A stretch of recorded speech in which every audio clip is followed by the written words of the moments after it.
وہ دونوں خاموش ہو کر خود پر جبر کرتی وہاں بیٹھ گئیں۔ ان دونوں نے ہی آنیہ سے گفٹس لے لیے تھے، مگر اس کی کسی بات میں انہوں نے دلچسپی نہیں لی۔ وہ دونوں بیزاری سے بیٹھی رہی تھیں۔ آنیہ کے پاس انہیں سنانے کے لیے بہت سے قصے تھے۔ وہ اس بات پر غور کیے بنا کہ کوئی اس کی بات میں دلچسپی لے رہا ہے یا نہیں بولتی رہی تھی۔ نرمین اور زینب کچھ دیر مارے باندھے بیٹھی رہیں، پھر وہ اپنے کمرے میں چلی گئیں۔ کھانا ثانیہ اور کشف نے بنایا۔ آنیہ سارے گھر میں اس طرح گھوم رہی تھی جیسے یہ جگہ اس کے لیے ذرا بھی اجنبی نہ ہو۔ کھانا کھا کر ثانیہ برتن دھونے لگی اور کشف سے چائے بنانے کے لیے کہا، تم اپنے کمرے میں جا کر کچھ پڑھ لو کشف، چائے میں بنا لیتی ہوں۔ آنیہ کچھ دیر امی کے پاس بیٹھ کر کچن میں آ گئی تھی۔ آپ رہنے دیں آپی، آپ تو مہمان ہیں، چائے میں بنا لوں گی، کشف نے کہا۔ اپنے گھر میں کون مہمان ہوتا ہے گڑیا؟ آنیہ کے شہد ٹپکاتے لہجے پر ثانیہ کو بے ساختہ کچھ یاد آیا تھا۔ وہ سر جھٹک کر تندہی سے برتن سمیٹتی رہی۔ آنیہ نے چائے کا پانی برنر پر رکھتے ہوئے کئی بار ثانیہ کو کن اکھیوں سے دیکھا۔ ثانیہ خاموشی سے اپنا کام کر رہی تھی، جبکہ آنیہ اصل موضوع تک آنے کے لیے کوئی سرا تلاش کر رہی تھی۔ ثانیہ، بالآخر اس نے کچن میں پھیلی خاموشی کو توڑتے ہی گفتگو کا آغاز کیا، تم نے بتایا ہی نہیں کیا کر رہی ہو آج کل، جاب یا پڑھائی؟ دونوں میں سے کچھ بھی نہیں، البتہ جاب ڈھونڈ رہی ہوں۔ ثانیہ بتا کر خاموش ہو گئی۔ آنیہ پھر سوچ میں مبتلا ہوئی کہ اب کیا پوچھا جائے۔ تم آج رات تو ہمارے پاس ہی رکو گی نا؟ نہیں بھائی، ابھی تھوڑی دیر میں حنان مجھے لینے آ جائے گا۔ اپنے ہی کسی خیال میں مگن وہ روانی سے بول گئی تھی، لیکن ثانیہ چونک سی گئی۔ تم حنان کے ساتھ آئی ہو؟ ہاں نہیں، وہ میرا مطلب ہے، وہ بری طرح سٹپٹا گئی۔ ثانیہ نے ایک بار پھر چپ کی بکل مار لی تھی۔ اس بار وہ بالکل لاتعلق سی بنی اپنے کام میں مگن دکھائی دے رہی تھی۔ آنیہ نے اپنی تمام تر ہمتیں جمع کر کے بولنا شروع کیا، میں مانتی ہوں ثانیہ، مجھ سے غلطی ہوئی تھی، مجھ کو اس طرح گھر سے نہیں نکلنا چاہیے تھا، لیکن میری کچھ مجبوریاں تھیں۔ تم جانتی ہو میں نے کبھی کوئی غلط کام نہیں کیا، مگر اس وقت مجھے وہی ٹھیک لگا تھا۔ اس نے چپکے سے ثانیہ کی طرف دیکھا تاکہ اپنی تمہید کا رد عمل جان سکے۔ مگر شاید کہیں نہ کہیں میں نے فیصلہ کرنے میں غلطی کر دی۔ تم اندازہ نہیں لگا سکتی ثانیہ، میں نے اس عرصے میں کتنی مشکلات جھیلی ہیں، کس کس طرح کے ظلم اپنی ذات پر سہے ہیں، اور اب جب ان مشکلات کے ختم ہونے کا وقت آیا ہے تو حنان کے باپ نے… آنیہ، ثانیہ نے یکدم اس کی بات قطع کی۔ بہتر ہوگا اس لمبی چوڑی تمہید کو چھوڑ کر تم اصل موضوع کی طرف آ جاؤ۔ وہ حد درجہ سنجیدہ دکھائی دے رہی تھی۔ آنیہ نے چند سانس گہرے بھرتے ہوئے اپنا ڈگمگاتا حوصلہ جمع کیا اور حتمی انداز میں بولی، میں تم سے مدد مانگنے آئی ہوں۔ کیسی مدد؟ ثانیہ نے یکدم اس کی بات قطع کی۔ یہ تو تم جانتی ہو، جہانگیر لاشاری نے حنان کو بے دخل کر دیا ہے، اور اس کے سگے باپ کا جو ترکہ اسے ملا ہے وہ بس اتنا ہی ہے کہ اگلا سال ہی سکون سے گزارا جا سکتا ہے۔ جہانگیر لاشاری نے حنان کے سامنے شرط رکھی ہے کہ اگر تم اس سے خلا لینے کا فیصلہ بدل دیتی ہو تبھی وہ حنان کے بارے میں اپنا فیصلہ بدلیں گے۔ میں چاہتی ہوں تم جہانگیر لاشاری سے ان کا فیصلہ بدلنے کے لیے اصرار کرو اور انہیں حنان کے حق میں کنونس کرو۔ اور مجھے لگا تم یہاں امی سے معافی مانگنے آئی ہو، ثانیہ نے صدمے سے اسے دیکھتے ہوئے کہا۔ آنیہ ایک بار پھر سٹپٹائی۔ میں امی سے معافی مانگ چکی ہوں اور انہوں نے مجھے معاف کر دیا ہے۔ میں سمجھی تم بھی مجھے معاف کر چکی ہو اور میری مدد ضرور کرو گی۔ اس کے تاثرات زبردست تھے۔ تمہیں معاف کرنا ایک الگ معاملہ ہے اور مدد کرنا بالکل ہی الگ بات۔ حنان نے جو کچھ میرے ساتھ کیا ہے اس کو تو میں قیامت تک نہیں بھولوں گی۔ مدد کرنے کا تو سوال ہی نہیں اٹھتا، اس نے رکھائی سے دو ٹوک کہا۔ میں مانتی ہوں اس نے تمہارے ساتھ برا کیا ہے، آنیہ نے جلدی سے کہا، مگر اب تم صرف اس کے بارے میں مت سوچو ثانیہ، میرے بارے میں بھی سوچو۔ تمہاری بہن کا مستقبل اس شخص کی خوشحالی سے جڑا ہے۔ وہ روحانسی ہو کر بولی تھی۔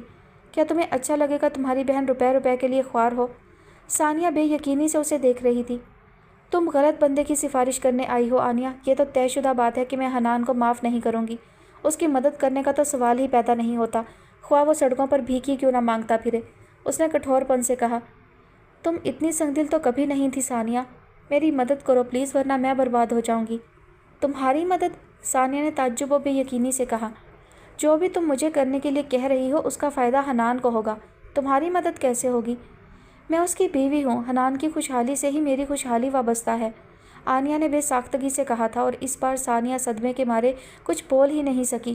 گو کہ وہ تمہید سے اندازہ لگا چکی تھی، پھر بھی اس کا دل چاہتا آنیہ اس کی نفی کر دے۔ آنیہ تم اپنے ہوش میں تو ہو؟ اسلامی شریعت کی روح سے ایک مرد سے نکاح میں دو بہنیں بیک وقت نہیں رہ سکتیں۔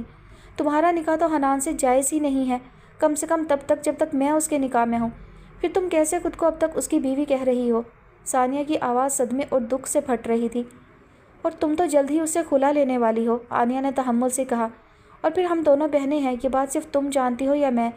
حنان اور اس کے گھر والوں کو تو اس بارے میں علم ہی نہیں ہے۔ ثانیہ اس کی ہر بات پر ایک نئے صدمے سے دو چار ہو رہی تھی۔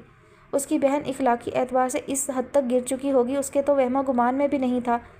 یعنی تمہیں صرف حنان کی پرواہ ہے یا اس کے گھر والوں کی؟ مذہب اس معاملے میں کیا کہتا ہے، اللہ نے کیا احکامات جاری کیے ہیں، تمہیں پرواہ ہی نہیں؟ اس نے سابقہ انداز میں کہا۔ دیکھو ثانیہ، مجھے کچھ مت دکھاؤ، جو کچھ دیکھ رہی ہوں وہ اتنا افسوسناک ہے کہ کچھ اور دیکھنے کی ہمت ہی نہیں ہو رہی۔ حنان کے ساتھ بغیر نکاح کے رہنے پر تیار ہو، یہ بھی جانتے ہوئے کہ تمہارا نکاح اس سے فسخ ہو چکا ہے، پھر بھی تم کیسی لڑکی ہو آنیہ؟ انسانوں کی تو تم نے کبھی پرواہ ہی نہیں کی، اللہ کی تو کرو۔ یہ میرا اور میرے اللہ کا معاملہ ہے، تم اس میں مت پڑو، وہ جھنجھلا کر بولی۔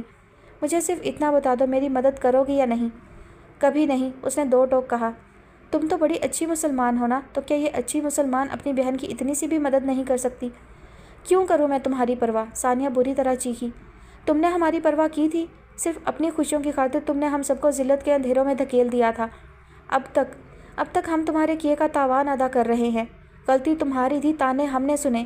گناہ تمہارا تھا، زمانے کی آر پار ہوتی نظروں نیزے کی طرح چبھتے جملوں کا سامنا ہم نے کیا۔ مجھے بتاؤ آنیہ، ہماری کیا غلطی تھی جس کی تم نے ہمیں سزا دی؟ اور اب جب کہ تم جانتی ہو حنان نے تمہاری سگی بہن کو کس طرح خوار کیا ہے، تم اس کی سفارش کرنے آ گئی ہو، صرف اس لیے تاکہ تم اس کے ساتھ خوشحال زندگی گزار سکو۔ مجھے صرف اتنا بتا دو، میری مدد کرو گی یا نہیں؟ آنیہ نے جل کر پوچھا۔ حنان نے مجھ سے کہا تھا تم ہماری مدد نہیں کرو گی، مگر مجھے لگا تم میری مدد ضرور کرو گی۔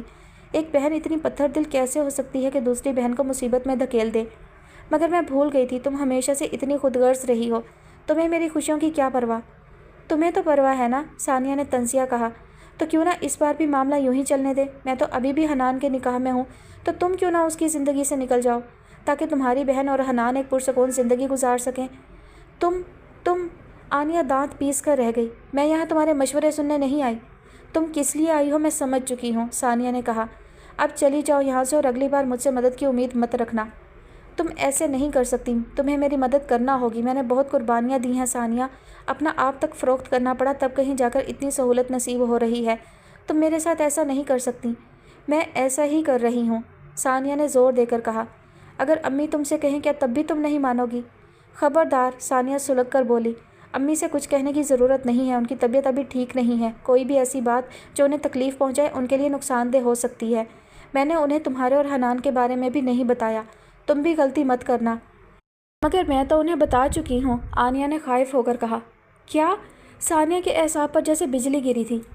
ہاں، مجھے اندازہ تھا تم اتنی آسانی سے راضی نہیں ہوگی، اسی لیے تمہیں قائل کرنے کے لیے میں نے انہیں سب بتا دیا۔ ثانیہ اس کی بات پوری ہونے سے پہلے ہی امی کے کمرے کی طرف لپکی۔ حلیمہ فرش پر بیٹھی تھیں اور ان کا چہرہ زرد ہو رہا تھا۔ آنیہ کے دل میں جنم لیتے خدشات کوہرے کی باریک پرت کی طرح پگھل گئے۔ وہ ثانیہ کے مقابلے میں کہیں زیادہ تیزی سے امی تک پہنچی تھی۔ امی، آپ تو میری مدد کریں گی نا؟ ثانیہ سے کہیے حنان کے پیرنٹس کو منا لے، مجھے میری خوشیاں دے دے، میں مر جاؤں گی ورنہ، اور میرا خون آپ لوگوں کے سر ہوگا۔ امی کی طبیعت ٹھیک نہیں ہے آنیہ، تم خاموش۔ امی پلیز آپ اس سے کہیں نا، حنان مجھے نہیں ملا تو میں کیسے رہوں گی؟ میری ریاضتوں کا پھل تو ابھی، میں نے بہت اسٹرگل کی ہے۔ وہ رو رہی تھی اور زور زور سے کہہ رہی تھی۔ حلیمہ نے اپنے بائیں پہلو میں درد کی زبردست لہر اٹھتی محسوس کی تھی۔ تم اپنی بکواس بند کرو آنیہ، ثانیہ نے چیخ کر کہا تھا۔ نہیں کروں گی، تم نے ہمیشہ مجھے خاموش کروایا ہے۔ حلیمہ کا ذہن معاف ہو رہا تھا۔ امی میری بات سنیں، میں نے بہت مصیبتیں جھیلی ہیں اور نہیں جھیل سکتی، جسم فروشی تک کرنا پڑی۔ آپ بھی تو ملازمت کرتی تھیں، آپ جانتی ہوں گی اکیلی عورت کو کتنی قربانیاں دینی پڑتی ہیں۔ اگر میں جسم فروشی، حلیمہ نے شاید آخری بار اس ناقابل برداشت درد کو اپنے سارے جسم میں پھیلتے محسوس کیا تھا۔ ان کی بیٹی نے آج پھر انہیں تھپڑ کھینچ مارا تھا اور اس بار تکلیف اتنی ناقابل برداشت تھی کہ وہ زیادہ دیر اپنے حواس پر قابو نہیں رکھ سکیں۔ ان کا ذہن مکمل تاریکی میں ڈوب گیا تھا۔ شام ڈھل رہی تھی اور سورج مرجھایا ہوا آسمان کے کنارے پر ٹکا تھا۔ ہوا میں خنکی تھی اور درختوں کے پتے زرد ہو کر جھڑنے لگے تھے۔ گلبانو نے انتظار کی طویل صدیاں کاٹنے کے بعد سر اٹھا کر شاہ نواز کو دیکھا تھا۔ دیوار کے قریب کھڑا وہ دوسری سمت دیکھ رہا تھا۔ گلبانو کو ہمیشہ سے زیادہ لاتعلق اور ناقابل رسائی لگا تھا۔ اس نے اپنا حلق خشک ہوتا محسوس کیا تھا۔ مجھے لگا تم نہیں آؤ گے، اس نے خوشی اور گھبراہٹ پوری طرح ظاہر کرتے ہوئے کہا۔ سمن اور مومنہ نے اتنا اصرار نہ کیا ہوتا تو میں کبھی نہ آتا۔ شاہ نواز نے پتھر پھوڑے تھے۔ گلبانو اپنا سا منہ لے کر رہ گئی۔ تمہیں جو کہنا ہے جلدی کہو، مجھے اور بھی کام ہے، اس نے بیزاری سے کہا۔ اس نے کہنا چاہا۔ اچھا ٹھیک ہے، میں نے تمہیں معاف کیا، اچانک وہ پلٹا اور بیزاری سے بولا۔ گلبانو دنگ رہ گئی۔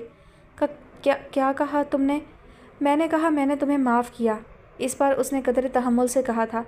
تمہیں مجھ سے معافی ہی مانگنا تھی نا، مومنہ اور سمن سے تو تم نے یہی کہا تھا، تو میں تمہیں معاف کر رہا ہوں۔ بس تم بار بار میرے راستے میں نہیں آیا کرو، میرا نام لے کر ہر ایک کے سامنے رویا مت کرو۔ جتنا خوار کروانا تھا تم نے کروا لیا، کم سے کم اب تو بخش دو، اب تو سکون سے رہ لینے دو۔ کیا بگاڑا ہے میں نے تمہارا؟ کیوں دشمن بنی ہوئی ہو تم میری؟ پرسکون انداز میں بولتا وہ جیسے برداشت کھو بیٹھا تھا۔ میں تمہاری دشمن؟ کیا کہہ رہے ہو شاہ نواز؟ وہ صدمے سے مرنے کی کیفیت میں پہنچ گئی تھی۔ وہی جو سچ ہے، اب یقیناً تم میری بات کو جھٹلاؤ گی، پھر اپنی وفاؤں کا یقین دلاؤ گی۔ مجھے کچھ نہیں سننا گل بانو، اس لیے مزید کسی بحث میں پڑے بغیر میں تمہیں معاف کر رہا ہوں، بلکہ معاف تو شاید میں نے تمہیں بہت پہلے ہی کر دیا تھا، ورنہ بدلہ لینا میرے لیے کوئی مشکل نہیں تھا۔ بس مجھے انسانیت کے معیار سے تھوڑا گرنا پڑتا جو مجھے منظور نہیں تھا۔ تم کو تو میں اس قابل بھی نہیں سمجھتا کہ تمہاری نفرت میں اتنا آگے نکل جاؤں۔ اس کا لہجہ ہموار اور آواز پرسکون تھی۔ اور میں نے ایک ایسے شخصی محبت میں اپنی زندگی برباد کر لی جو مجھ سے نفرت کا رشتہ بھی نہیں رکھنا چاہتا۔ اس نے روتے ہوئے کہا، بالکل غلط، تم نے میری محبت میں نہیں بلکہ اپنی محبت میں زندگی برباد کی ہے۔ میں اس اعزاز کے لیے خود کو حقدار نہیں سمجھتا۔ اس نے طنزیہ کاٹ دار لہجے میں کہا۔ گل بانو نے سر اٹھا کر اس کا کٹھور چہرہ دیکھا۔ میرا اس دنیا میں کوئی نہیں ہے شاہ نواز، تم نے جان بوجھ کر خود کو تنہا کیا ہے۔ کیا تم میری غلطیاں بھلا نہیں سکتے؟ وہ سسک اٹھی تھی۔ قطعاً نہیں، اس نے ترنت جواب دیا۔ اب اتنا بھی اعلیٰ ظرف نہیں ہوں، تمہیں معاف کر دیا ہے، اس کو ہی بہت سمجھو۔ میں مر جاؤں گی تمہارے بغیر۔ وہ یکدم اس کے پیروں میں جھکی تھی۔ شاہ نواز بدک کر پیچھے ہٹا۔ پاگل تو نہیں ہو گئی تم؟ ہو گئی ہوں پاگل، تمہارے لیے پاگل ہو گئی ہوں، وہ روتے ہوئے بولی تھی۔ میں نے اتنے سال صرف اس امید میں گزارے ہیں کہ تم مجھے معاف کرو گے اور اپنا لو گے، مگر میں مر جاؤں گی تمہارے بغیر۔ کوئی کسی کے بغیر نہیں مرتا۔ میری طرف دیکھو، تمہاری مہربانی سے میں اپنے گھر والوں سے اتنا عرصہ دور رہا ہوں، کوئی امید بھی نہیں تھی کہ وہ لوگ مجھے معاف کریں گے یا نہیں، اپنائیں گے یا نہیں، پھر بھی میں زندہ رہا، اب تک زندہ ہوں۔ وہ تلخی سے بولا۔ تمہیں تمہارے گھر والے واپس ملے ہیں تو کیا؟ اس نے آس بھری آنکھوں سے شاہ نواز کو دیکھا۔ تو کیا میں بھی امید رکھوں تم کبھی نہ کبھی؟ بالکل نہیں، کیونکہ میں تمہاری خواہش پوری نہیں ہونے دوں گا۔ پھر اس نے کندھوں سے تھام کر گلبانو کو زبردستی کھڑا کر دیا۔ خوابوں کی دنیا سے نکل آؤ گلبانو، اپنی زندگی جیو اور میری زندگی مجھے سکون سے جی لینے دو۔ معاف کیا میں نے تمہیں، میرے دل میں اب تمہارے لیے کچھ نہیں ہے، نہ محبت نہ نفرت۔ تم میرے لیے ایک عام لیکن ناپسندیدہ انسان ضرور ہو جس سے کوئی رابطہ رکھنا نہیں چاہتا، کیونکہ جب جب میں تمہیں دیکھوں گا مجھے اپنے زخم، اپنی تکلیفیں یاد آئیں گی۔ زخموں کو ادھڑنے سے میں روک نہیں سکتا مگر معاف کر سکتا ہوں۔ یقین کرو گلبانو، میں نے تمہیں دل کی گہرائیوں سے معاف کیا ہے، مگر تمہاری یہ خواہش میں پوری نہیں کر سکتا، اسے پورا کرنے کا سوچ بھی نہیں سکتا۔ میں اپنی زندگی کا ساتھی چن چکا ہوں، میری آئندہ زندگی کے سیٹ اپ میں تمہاری تو گنجائش ہی نہیں ہے۔ مجھے حیرانی ہے میرے خیالات سے واقف ہونے کے باوجود تمہیں یہ خیال بھی کیسے آ گیا کہ میں تم سے، یا اللہ اس قدر فضول بات ہے۔ گلبانو بے خود سے اسے دیکھے گئی، آنکھوں کے آنسو بھی ٹھٹر چکے تھے۔ کیا وہ بہت خوبصورت ہے شاہ نواز؟ اس نے پسمردگی سے پوچھا۔ میری نظر سے جب بھی دیکھو گی وہ تمہیں خوبصورت لگے گی۔ جھوٹ بولتے ہو تم، میں نے کیا اسے دیکھا نہیں؟ ایسا کیا ہے اس میں جو مجھ میں نہیں؟ وہ چیخ کر بولی۔ شاہ نواز ہنس دیا۔ تم نہیں سمجھو گی گلبانو، سمجھ ہی نہیں سکتی۔ پھر اس نے گلبانو کی طرف دیکھا۔ تم جاؤ گلبانو، میں نے تمہیں معاف کیا، تمہارا کوئی قرض مجھ پر واجب الادا نہیں ہے۔ دوبارہ کبھی میری زندگی میں شامل ہونے کا خواب مت دیکھنا، خدا نہ خواستہ میرے زخم ادھڑ گئے تو پچھتاؤ گی، اس نے کہا اور منڈیر کی طرف رخ کر کے کھڑا ہو گیا۔ گلبانو نے حسرت سے اس کی پشت کو دیکھا اور پھر اپنی ہرما نصیبی کا دکھ جھولی میں لیے ٹھکرائے جانے کا غم کندھوں پر اٹھائے سیڑھیاں اترتی چلی گئی۔ تم کیا جانو گلبانو، ثانیہ میرے لیے کیا ہے، میری زندگی، میری شہرک۔ اب ایسا لگتا ہے اس کی محبت کی کشش میرے جسم میں روح پھونکتے وقت ہی مجھ میں ڈال دی گئی تھی، یا شاید میرا خمیر اٹھاتے وقت اس کی محبت کا عنصر بھی شامل کر دیا گیا تھا۔ اس سے محبت کسی وجہ کی محتاج نہیں ہے، اس سے میری محبت فقط محبت ہے، لیکن وجہ تلاشنے نکلوں تو بھی ایک ڈھیر ملے گا۔ سب سے بڑی بات، اس میں مجھے اپنا عکس نظر آتا ہے۔ ہم دونوں نے زندگی میں مشکلات جھیلی ہیں، آزمائشیں سہی ہیں، مگر کبھی بھی اپنی سہولت کے لیے کوئی انفیئر راستہ اختیار نہیں کیا، کسی کو نقصان نہیں پہنچایا، کسی کے قدموں تلے سے زمین نہیں کھینچی۔ اس سے محبت کرنے کے لیے ہی کافی ہے کہ وہ ایک بہترین انسان بھی ہے، لیکن تم نہیں سمجھ سکتی گلبانو، کبھی نہیں سمجھ سکتی۔ وہ مسکراتا ہوا ڈوبتے سورج کو دیکھ کر سوچ رہا تھا۔ اس کے کچھ روز بعد گلبانو نے غازی سے نکاح کر لیا اور چند روز بعد گاؤں چھوڑ کر چلی گئی۔ کچھ روز لوگوں نے اس کے متعلق جستجو کی، پھر اپنی زندگیوں میں مصروف ہو گئے۔